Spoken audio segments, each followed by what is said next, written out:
বিভিন্ন প্রতিযোগিতামূলক পরীক্ষায় এই ধরনের কোশ্চেনগুলো আসলে স্টুডেন্টরা প্রথমেই ভাবে এটা ভগ্নাংশের যোগ করে করতে হবে, তার জন্য লসাগু করতে হবে, অনেক বড় হবে।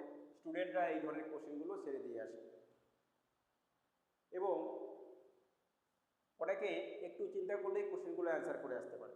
কীরকম?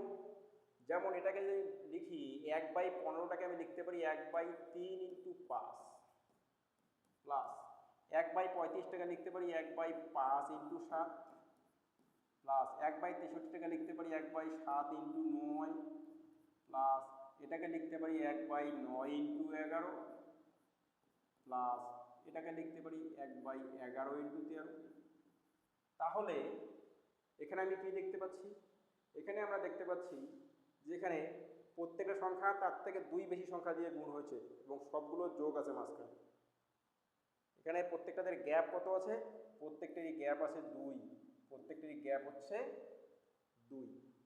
তাহলে এই অঙ্ক এইটুক শুরু করতে পারলে আমার অ্যান্সার এবার একবারে হয়ে গেল। কি? 1/গ্যাপ, গ্যাপ হচ্ছে 2, 1/গ্যাপ ইন্টু কত হবে? এটা হয়ে যাবে 1/3 বিয়োগ 1/5, এটা হয়ে যাবে 1/5 বিয়োগ 1/7, একইভাবে এটা হয়ে যাবে 1/7 বিয়োগ 1/9। এভাবে চলতে থাকবে, এইভাবেই ডট ডট ডট ডট চলতে থাকবে। শেষে কত আসবে? 1/11 বিয়োগ 1/13। এখানে তুমি দেখবে প্রথমটার শেষ পদ এবং পরেরটার প্রথম পদ কেটে যাবে। এটা শেষ পদ, পরেরটার প্রথম পদ, শেষ পদ এভাবে কেটে গিয়ে আমার অ্যাকচুয়ালি কি পড়ে থাকবে? আমার আলটিমেটলি আমি পাবো হচ্ছে কি সব কেটে গিয়ে থাকবে একদম প্রথমটা এবং একদম শেষেরটা। তাহলে আমি এই লাইনটাও আমাকে করতে হতো না, এই লাইনটাও আমাকে পরীক্ষার হলে করতে হবে না।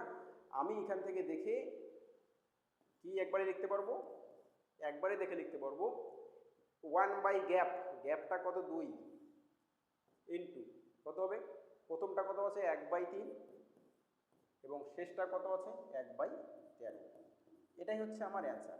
1/2 ইন্টু 1/3 মাইনাস 1/13। তো 1/2 ইন্টু এটা লসাগু কত? 13, 3 লসাগু হচ্ছে 39, 39কে 3 দিয়ে করলে 13 আর এটা হচ্ছে 3। 13 বিয়োগ 3 করলে 10, 10কে 2 দিয়ে ভাগ করলে 5, অ্যান্সার হয়ে গেল 5/39। অ্যান্সার কত হয়ে গেল? অ্যান্সার হয়ে গেল 5/39।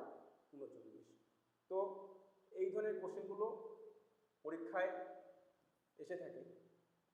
সেম একটা কোশ্চেন আমি দিয়েছি, এটা ফুড এসআই পরীক্ষা 2024 সালে এসছে। এইটা তোমাদের জন্য থাকলো, তোমরা বাড়িতে করে